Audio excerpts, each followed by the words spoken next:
Welcome to CRCSD Homeroom, the podcast where we explore the stories, initiatives, and successes from the Cedar Rapids Community School District. I'm your host, Joe Larson, and I'm excited to connect you with the people and the ideas that are shaping our district. Today, we have two incredible guests joining us. First, we're welcoming CRCSD Director of Operations, Chad Schumacher, who will share insights into the vital work being done by the Community Task Force Committee, who have helped develop a proposed bond plan that the community will have the opportunity to give input on in February. And we're thrilled to have Bond Task Force member Evette Creighton joining the conversation to discuss her involvement in the bond process. Let's go to class.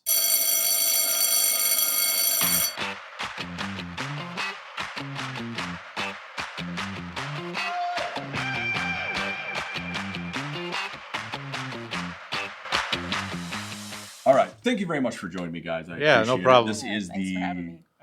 the first CRCSD Homeroom podcast. So thank you for being a part of this. Going to really kind of deep dive into the bond and everything that we have going on with that here today. Obviously, Chad, your work that you've done over the last 6-7 months has been highly talked about. So thank you for being here. Yeah, no problem. And Evette, great to have you here as well. Input from someone who is a parent of the district. And can provide some real insight onto what the task force has been doing as well. I'll start the questions with you, Chad. Someone who, I would be honest with you, 3 months ago, if you would have asked me what is a bond, I would have told you, I have no idea, Chad. Sure. Give me an overview. What is a bond? What does that look like? And how does a bond differ from other funding sources that the school district has? Yeah, so a simple topic like school finance and school funding broken down to real simple, right? Yes. So a bond essentially becomes a loan against property taxes that the school asks the community to support through a bond referendum. And it basically is taking money that's from taxes up front to pay for facilities and upgrades and new buildings, and then paying it back over essentially about 20 years. Got it. And in using those funds, essentially, how are those ideas created? Going all the way back to like August, was that an initial group of just a few of you, or is that kind of with the task force beginning, then formulating those ideas? Sure. So the question probably is like, what are we going to spend the money on? And where do we get those projects, and how do we determine what those projects are? So after November of 2023, when the bond that we had out there wasn't successful, we knew we had to do something to address our needs in our facilities. And so we engaged with an architectural firm, Shive Hattery and MA+, to help us through that process. And the first step in that process was to really dig into our facilities and understand them completely. We walked several miles within our building. We walked every single one of our schools and looked at all of the infrastructure and gathered data on cost of running the building, cost of transportation, different levels of HVAC and cooling and heating systems, and really gathered all that data. And then we presented that information to a task force of 80 plus people and shared all that information with them and really dove into where are our highest needs in the district. What are the things that we need to address right away? And through that process with those individuals, we started to hone in on the things that we thought were priorities. And so that's kind of where we landed. Fantastic. And as a member of that task force, Evette, first, why did you want to be included on the task force, and how did that process kind of come to be? And then, in the last 6 months, what do you think you've probably learned the most? Wow. So I would say one of the reasons why I wanted to be a part of it is because I have daughters that are in the district. And while, this is a great opportunity for them, just thinking more broadly, it's a great opportunity for all of the kids in our community that will go through our district, and also thinking about the future of the district. I think that was also an important part for me to just be involved and to be able to share my voice. People who know me, they know I'm a pretty vocal person. I'm not afraid to speak my mind. And I also believe that if you have suggestions and you want change and you see opportunity, you have to be a part of something to make that change happen. And so Chad and Akwi approached me about participating, and I just thought it was a great opportunity and a good way to really give back to the community and be involved. Absolutely. Quick shout out to Akwi Engie. She's awesome. With that said, you guys have been essentially together since August as far as the task force is concerned. What are some of the things you can point at that being a part of the task force you've learned or been educated on, as you know, everything that goes into the bond, like Chad has talked about, that a person of the general public wouldn't have as far as information is concerned? Yeah, I think there are two things that really come to mind for me. One would be, I don't know that the general public really understands some of the challenges with our facilities itself, right? Cedar Rapids, the district's been around a long time. We have schools, buildings, facilities that have been around for a very long time. And it's time that those things change and evolve to meet the needs of our students. And I really don't think people understand the magnitude of the opportunity that we have here. So that's number one. The second thing is the level of time, commitment, and thoughtfulness that our district is really applying when they're thinking about how those dollars should be, where they go and what we focus on and how we determine and assess our facilities. I have been really impressed with a few things. And one other thing comes to mind in that regard is really even looking at the districts surrounding our community and comparing some of the districts around and where they are, what their facilities look like. I just came from a basketball game actually this week at a school that was approximately an hour away, brand new facility, totally different environment and feel in that gym, right? And so our district has done a great job under Chad's leadership and many others that are involved in assessing, what's the surrounding communities, what do those facilities look like, and where does Cedar Rapids sort of land? You consider it from a best practice point of view. There's great opportunity for us. So I think those are probably the main things that I've learned, among many others. Absolutely. I think it essentially goes without saying, and so far I've been at two bond meetings, the one back in December and the one here just a couple of nights ago in January, and it's been eye-opening to me to see how much really goes into it. You're talking about the miles and miles of schools that you've walked and the things that you figured out. It isn't just taking some information, throwing it, onto the wall and seeing what sticks. It is, very thoughtful, intuitive, hard work that you guys are putting together. And I think that's from, again, kind of more the parent of the district standpoint, something that I've definitely resonated with of the people that are doing this are doing it with the best of intentions. So long story short, thank you guys. Yeah. I think that's been important. And Absolutely. I'll take that and roll into, there is a lot of information. There is a lot of data. There's a lot of things that you have to consider. How, with that process dating again all the way back to August until now, how have we gotten to the option to where we're at now, and how does that look, Chad?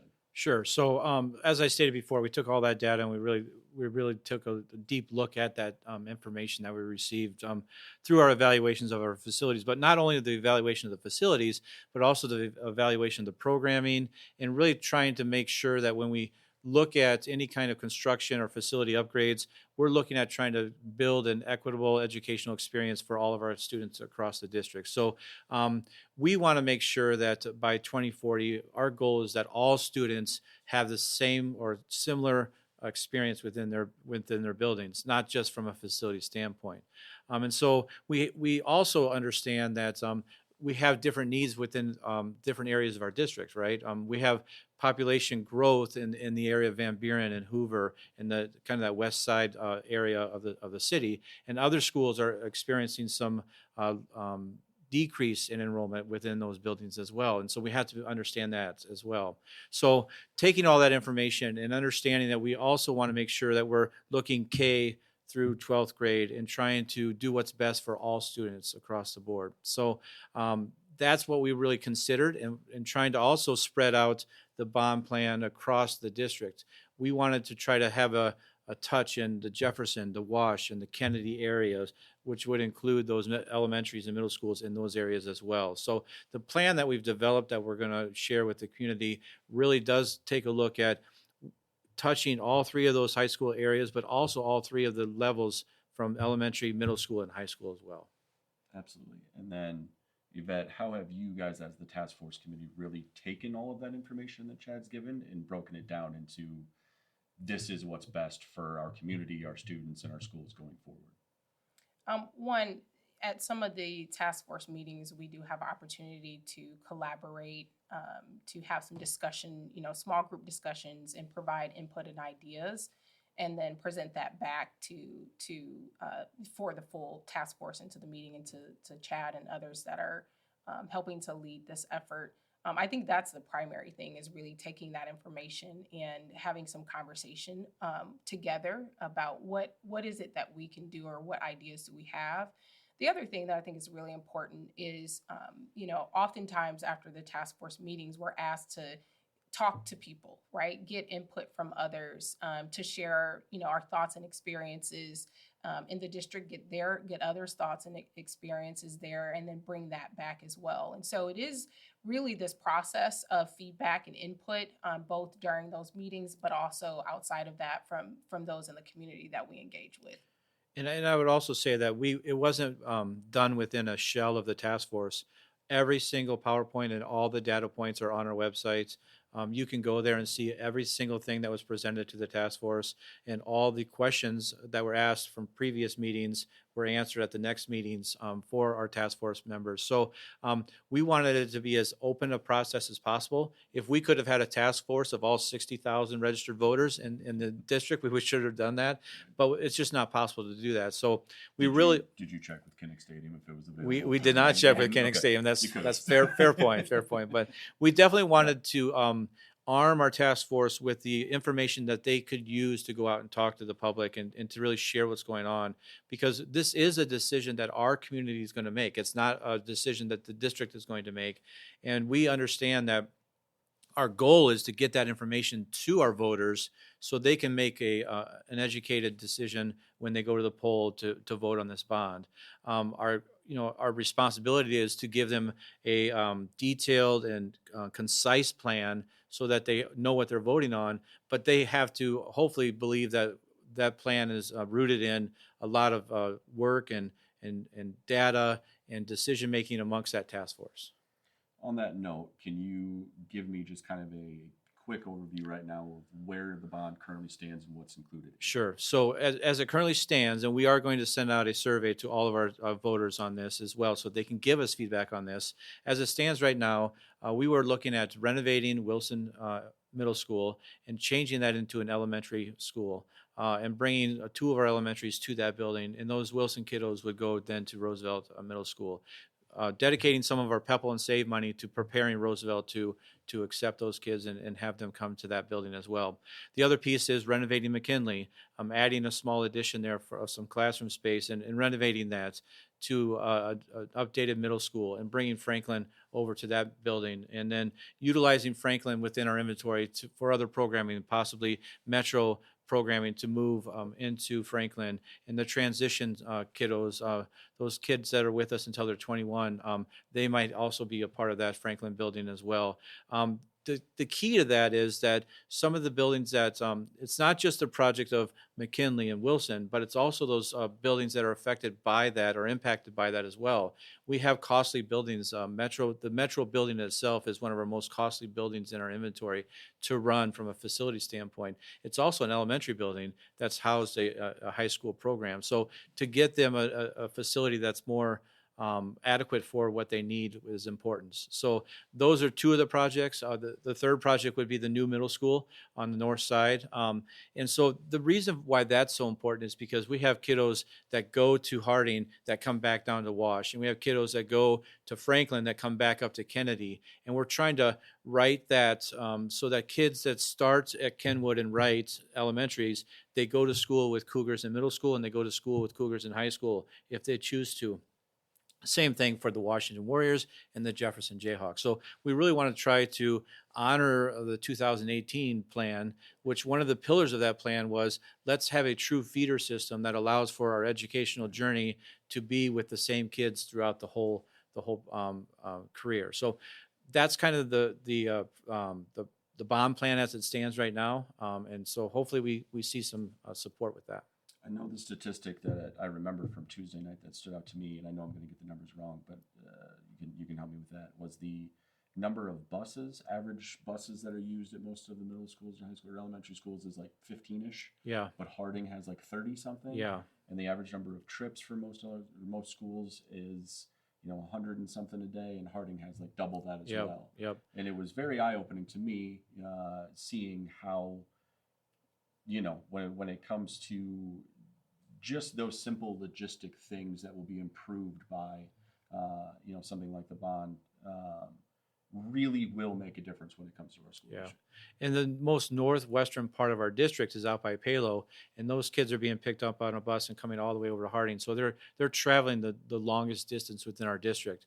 By relocating Harding to another location, that reduces the amount of time kids are on buses. It also reduces the amount of buses needed to get to those kids to school. So that also is a benefit to that relocation of that middle school as well. So for sure, there's a lot of things that go into it, but those are the things that we're trying to accomplish. It's not just let's have nice, pretty buildings. It's really how do we manage the district in a fiscally responsible way, as well as making sure all of our kids have a really equitable experience.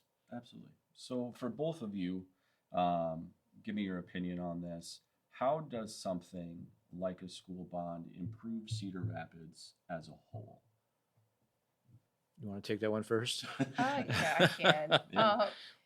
I just think when you can improve your district, when you can improve the experience that your students have, you're better preparing them for the future. And if you're doing that, then you're equipping them to be great community members. Exactly. I did that on purpose. No, you're really equipping them to for the future and to have great impact in your community. I also think it helps us to compete. Not to use that word, but I think that is an important part for us to really think about when you look at the schools that are surrounding our district. We're behind in some areas. And so there's great opportunity for us there. I think it just makes us better as a community. It makes us more proud as a community. And it helps us to ensure that we're at the same or higher level and able to compete with other districts surrounding ours. Absolutely. I would say that how this benefits Cedar Rapids as a whole is, I grew up in Cedar Rapids. I was born and raised here, and I always say that Cedar Rapids is the biggest small town in the world, because you can go from any corner of Cedar Rapids and run into somebody that especially if you've grown up here and lived here your whole life. And however, it's big enough to where you can go somewhere and not run into someone and so it's kind of the benefit of both of those things. But as a lifelong Cedar Rapidian, I want our city to thrive. I want people to move here. I want businesses to choose us. And we want the core of Cedar Rapids to be as vibrant and as successful with our schools as the other school districts that surround us. And we want families to choose to live in our neighborhoods. We want families to choose to go to our schools.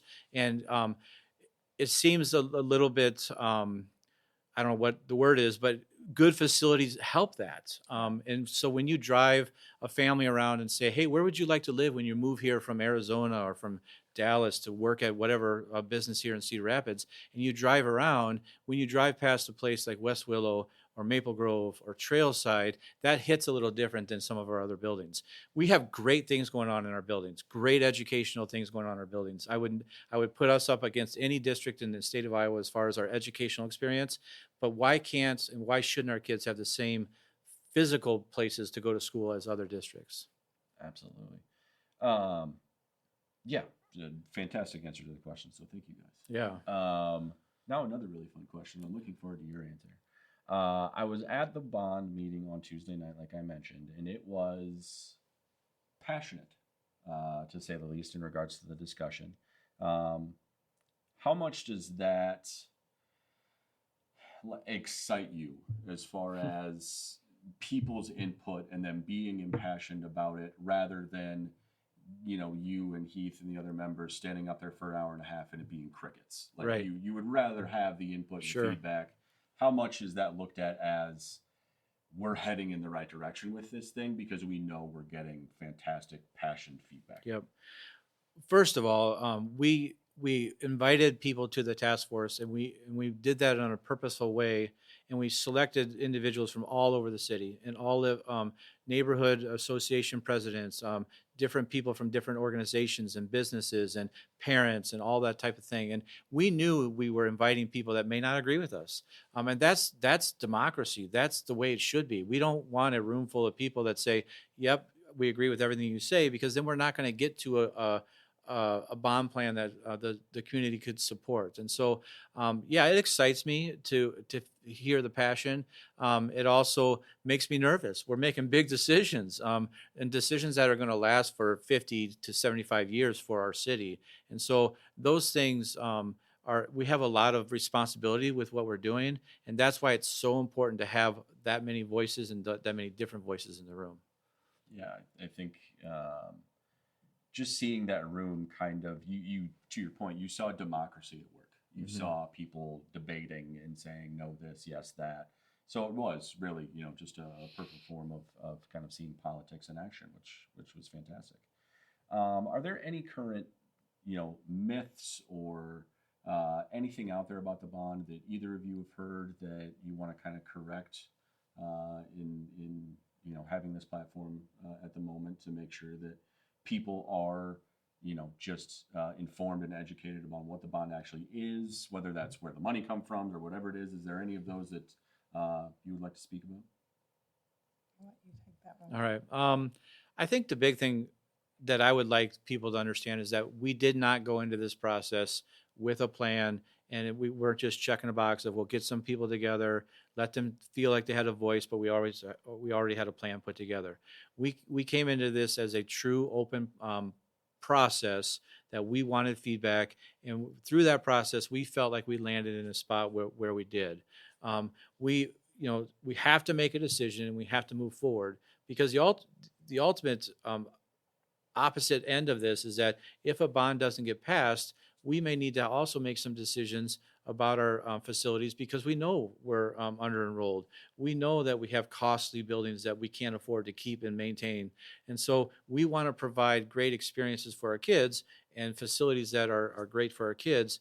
But we also know that we need the support of the community to do that. So the thing that I would like to dispel would be that this is just an exercise in making people feel like they have a voice. And that's not the system or the process that we went through.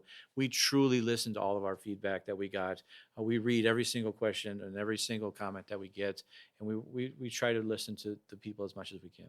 Definitely. Yeah. And I'll add to that too. I think that definitely resonates with me. Even thinking about how sometimes the meetings there's a lot of passion that comes into the conversation, and a lot of our members of the task force, myself included, challenging, some of the decisions and the information and asking questions to better understand. And I would say that something that I would like to dispel is that there's a lack of transparency. That's absolutely not true.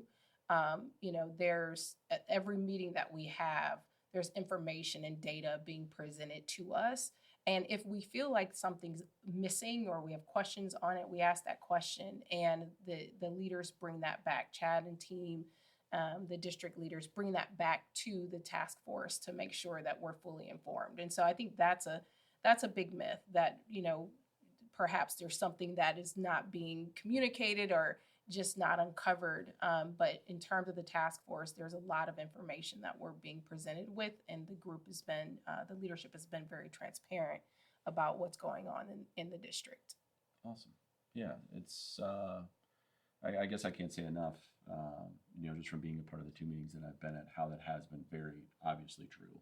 The amount of data that you guys are pushing out, the amount of information, the amount of just, again, transparency as far as this has been the process and what we've been at has been definitely eye-opening to me. So I agree with you guys wholeheartedly.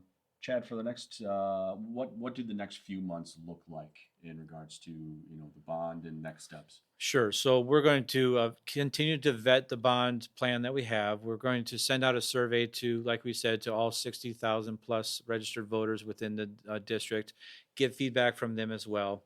Once we have that feedback, probably around March or so, we're going to present that feedback to the Board of Education, and we're going to recommend a plan to move forward for the bond. Once that happens, then we'll go into what we call, it'll be the get signatures phase and get a bond referendum officially on the ballots, and then we'll start to hopefully get people to say this is a good thing to vote for, and this is what we want to support. So, and then by August of next year, we should have a lot of yard signs and other things out there saying this is a great idea to support. And then November of 25, we will have the vote for the bonds. Fantastic. Survey, I believe, comes out February 10th. Yep, it'll hit mailboxes and also the emails on February 10th. Yep. Okay, so yeah, mailboxes as well as an online opportunity for Yep, people to fill out absolutely. there as well. There'll be a QR code on the mailing. There will also be on our website. You can take that as well. So digitally or paper copy for sure. Okay. And then with that, for both of you, are there things in the next couple of months? Obviously the survey is a little bit of a nerve-wracking time, but anything that really excites you about, kind of the conversation going forward here in the next few months of what we think the bond will kind of continue to roll down the tracks and what it turns into? I'm just excited to continue to get feedback from the community because this is truly a decision that's going to be made by the Cedar Rapids Community School District. This is their district. This is we are here just as stewards of this district, and so we really need the feedback. I would love it if we got 100% participation in the survey. That's probably not realistic, but the more people that weigh in, the more we have the ability to make sure we're doing the right thing for our community. And this is their decision. And whatever they decide, whether it be through the survey or through the vote in November, that will be what we're left with, and we'll have to make decisions based on that. We are at this point going to move on to something that we are going to call extra credit, because who doesn't love extra credit? But this is just an opportunity for us to learn a little bit more about who you guys are. So when people run into you to ask you questions, they do realize that, Chad, you are a human being. You are not just a hologram or a figment of district imagination or anything like that. And the same for you, Evette, as well. So the very first pressing question that I have for you guys: when you were a student at school, what was your favorite school lunch? I can go, and you know what? I'm not real proud of this, but I'll share. Mine was, we used to have chili with the peanut butter sandwiches, and you dip the peanut butter sandwich in the chili. Like that was. Did you also have chili and cinnamon rolls, like the Iowa staple of chili and cinnamon rolls? Did not. And I grew up in Iowa. Okay. I didn't know about that until I came to Cedar Rapids. So and I haven't been brave enough to try that. So yes, but the chili and the peanut butter sandwiches. See, I'm from Northwest Iowa, and we had that for school lunch all the time. Yeah. Chili and cinnamon rolls like no other. And we did not rehearse this, but I was going to say cinnamon rolls and chili because Mrs. Fandel, who worked in our cafeteria, she made basically cinnamon rolls from scratch, and they were the really good, yeasty, good cinnamon rolls. However, when Chick-fil-A came to our school for the first time on Friday Chick-fil-A, that was the big deal. So, that's a game changer. And I don't want to date myself of how long ago that was, but that was a big deal to have Chick-fil-A for lunch. So absolutely, I can remember. I didn't really care as far as lunch, but I can remember having what my school called Charlie Brown pie, which was like the graham cracker crust, chocolate pudding, and then whipped cream. Oh, sure. And you would just be like, "I'll just take 3 helpings of that," and you'd go sit down, and you'd just be on a sugar high for the rest of the day. So. And then the no-bake cookie, right? That chocolate no-bake cookie that everyone got as well. That's a memory for me, too. Absolutely. Second question, what subject directly or teacher kind of shaped your educational mindset as to the mindset that you have today in regards to education? Was it more a certain class you took, or more a teacher that kind of led you in a certain way? How did that help you guys? I would say there were probably 2 that were really impactful to me. One, my mom's a retired educator, And so she was never my teacher, and that was by design. I didn't want to be one of her students, Yeah. but just her passion for education, seeing her commitment to her students, to her preparedness as a teacher, watching her late nights grading papers and doing all preparing and all those things, and just her expectation of education and the value of education. So that was very obviously really shaped me. I had some really amazing elementary school teachers. I think they just had such a great impact. Mr. Latta was my music teacher. I'm not the most musically talented person, but he always made us feel like we could do anything when it came to music. He just made it so much fun. Yeah. He was very impressionable. And there's so many others as well, but those are the two that come to mind for me.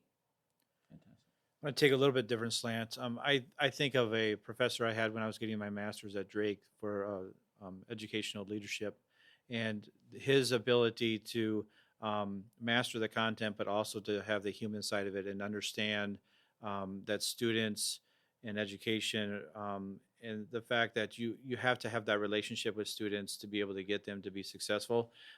He talked about being an associate principal at a high school, and he had to discipline kids as associate principals do.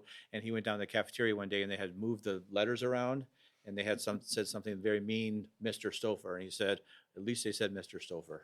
So, just that respect piece and making sure that you build that relationship with kids, even though you have to sometimes help them along the way, you're still building that relationship with them. So that's kind of who I thought of when you said that question. Fantastic. I'm going to ask this third question completely off the wall, but I'm thinking about it in my head because of timing of when this episode will be out to the public. What would be your perfect Super Bowl menu at your house? You're having a Super Bowl party. What are you? If I'm going to Chad's house, what's on the menu? What are you making up for us? So I'm smoking some wings on my Traeger, and I'm making sure we have nachos. And yeah, that's probably the two main things: that homemade nachos and smoked barbecue wings. Right, everybody's invited to Chad's house. We're going on Super Bowl Sunday. We'll be there. Well, I would definitely say wings. We almost always have wings, and I try to make a variety. So we usually do something really hot, like the buffalo sauce, some plain ones, and then like barbecue flavored, some with barbecue sauce on it, not flavored. That sounds weird.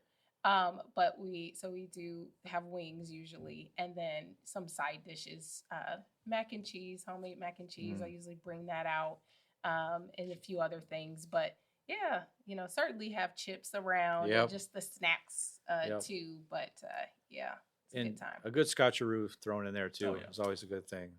I think that's a Midwest or Iowa thing too, is scotcheroo. Yeah, scotcheroo is very, very Midwest. Yeah, 100%. But yes, we're definitely gonna have those for sure. Yes. Well, thank you guys. Thank you. Very much appreciate the opportunity to be able to talk to you, learn more, and obviously help just everybody on the education of what the bond is, what that looks like. For us as a public in a district, and really just the opportunity to make sure that the right things are being put out there as far as what it means for us. And, between now and hopefully November, we continue on a fantastic path. And that's a wrap for today's CRCSD Homeroom. A huge thank you to our guests, Chad Schumacher and Evette Creighton, for joining us today and sharing their insights and opinions on the upcoming bond with us. Class adjourned. Attention parents and guardians. The Cedar Rapids Community School District is thrilled to announce that registration for new students is now open for the 2025-2026 school year. Whether your child is entering kindergarten or you're exploring our exceptional magnet school programs, now is the time to secure their spot. Don't miss this opportunity to give your child a head start on a bright future. Visit our website at crschools.us to learn more about the enrollment process, explore our school options, and find important dates and deadlines. Join the Cedar Rapids Community School District family today, and let's embark on this educational journey together. As we continue our work together, let's remember the 5 E's of CRCSD. Everyone equipped, empowered, and engaged to excel. It's through these values that we grow and thrive as a district. Before we go, don't forget to check out some of our other exciting podcast episodes, such as The Future Ready Today, released every Friday, where we cover important topics from the district newsletter. And as always, you can follow us for more information on all of our social media platforms. Thank you for listening to CRCSD Homeroom. I'm your host, Joe Larson, and we are CRCSD.